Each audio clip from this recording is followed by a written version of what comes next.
Hello everyone, easy লাইফে আপনাদের স্বাগতম। আমরা কিছুদিন আগে গিয়েছিলাম বাংলাদেশের অন্যতম একটি সুন্দর প্লেসে, যেটার নাম হলো সিলেট। সিলেট হলো বাংলাদেশে একবারে লাস্টে একটা জায়গা। ওখানে অনেক সুন্দর সুন্দর জায়গা আছে। তো ওয়ান অফ দি সুন্দর জায়গা হলো জাফলং।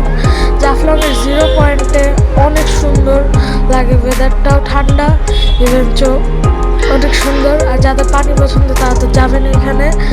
ইভেন জাফলংয়ে একটা অনেক সুন্দর রিসর্ট আছে, এটা সিলেট জাফলংয়ের অন্যতম জনপ্রিয় একটা রিসর্ট, নাম জয়ন্তা হিল। এই রিসর্টের রুম থেকে দুটি ঝর্ণা দেখা যায়, আর বৃষ্টির সময় তো 7-8টা ঝর্ণা অনেক ইজিলি দেখা যায়। এই জায়গাটি অনেক সুন্দর, ইভেন মেঘালয় পাহাড়ি একবার বরাবর সামনে, অনেক সুন্দর প্লেস। আপনারা যদি কোথাও যেতে চান নিশ্চয়ই সিলেটে যাবেন। তো আজকের ভিডিও পর্যন্ত কি, আল্লাহ হাফেজ। চ্যানেলটি সাবস্ক্রাইব করবেন আপনারা।